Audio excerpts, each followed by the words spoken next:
In this lab, you imported billing data into BigQuery that had been exported as a CSV file. You first ran a simple query on that data. Next, you accessed a shared dataset containing more than 22,000 records of billing information. You then ran a variety of queries on that data to explore how you can use BigQuery to gain insight into your resources' billing consumption. If you use BigQuery on a regular basis, you'll start to develop your own queries for searching out where resources are being consumed in your application. You can also monitor changes in resource consumption over time. This kind of analysis is an input to capacity planning and can help you determine how to scale up your application to meet growth or scale down your application for efficiency. Welcome to the walkthrough of the lab examining billing data with BigQuery. At this point in the lab, I have logged in with the username and password that QuickLabs has provided me from the lab. So the first task is to use BigQuery to import data. So what I did is, as the billing administrator, I exported my billing data and put it in a bucket. So I am going to go into BigQuery and I'm going to import some stuff. So BigQuery. Yep, I like the Cloud Console, thank you. And make sure that you are logged in to BigQuery and have the correct QuickLabs project ID selected at the top. So I'm gonna go here and I'm gonna click Create Dataset. And I am going to call it Imported Billing Data. My data location is in the US, and I want it to expire 1 day afterwards. I'm going to hit Create Dataset, and you can see my dataset is created, and I should see it right here. There it is. So now I'm going to create a table in that dataset. Create table.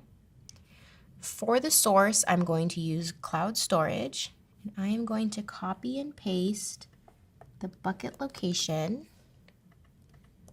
from the lab, and it is in CSV format.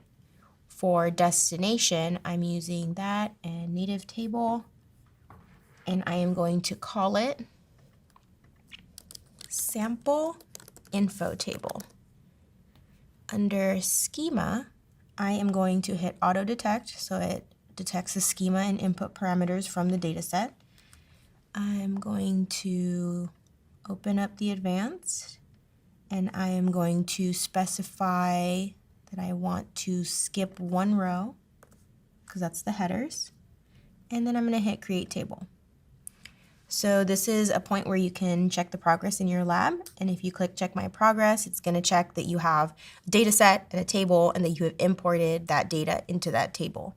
And you should get 5 points for that. So task 2, you're going to examine the data that you've just input. So I'm going to click on my table, and it's going to, by default, show the schema. I can click details, and it's going to tell me a little bit more information about number of rows. You can see it has 44 rows. It's a pretty small table. I can hit preview, and it's going to show me a couple of the first rows of the table. So it now wants me in the lab. There are some formative questions that are going to ask you just to make sure that you're understanding the learning. So I'm not going to go over that in the walkthrough because that is more to make sure that you're understanding what you're doing. So I'm going to go to task 3 where we're composing a simple query. And a couple of cool things about BigQuery: if you are in a table, by default, if you click query table, it's going to auto-populate the query editor with the project, dataset, table for you. And then you just specify what you want to look at. So I'm going to do select star. And I'm doing this,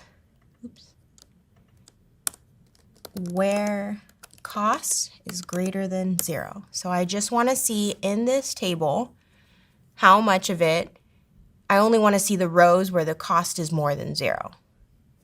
And you can see right here, It's validating that my SQL or my SQL is right. I'm going to hit run.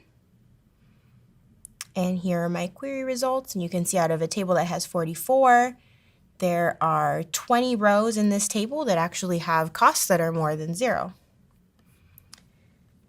So again, there are a couple more questions that you can answer. And you can also check your progress that you've run this query. So if you ran the query, then it's going to give you another 5 points. And at this point, you're actually done with the points that are awarded in the lab, but you still have another task to go into a little more complex query. So I'm going to go ahead and copy the query from task 4, and I'm going to erase this and paste it in. And it's a valid query here, and I'm going to hit run. Then I'm going to verify that the result has what my lab is telling me is supposed to return 22,537 lines of billing data. I can see right here, that is correct. Let's say I wanted to find the latest 100 records where the charges were greater than 0. So I'm going to copy paste the query that's provided to me. Make sure it's valid. Always good to check that your SQL is valid. Hit run. And it is going to show me the last 100 records where charges were greater than 0. Let's say I wanted to find all of the charges that were more than $3. The next query shows you that. You can feel free to click through each one of these more complex queries, and feel free to try out some queries of your own if you wanted to just peruse the data and figure out maybe the last 2 days of billing, anything that was over $10. Any kind of question that you might need to provide data for to your senior leadership about your billing of resource usage in GCP. And after all of these complex queries, in review, you imported billing data that was technically exported for you from a billing admin into BigQuery, and then you ran a simple query, and then you ran some more complex queries. I hope you enjoyed the lab. Thank you.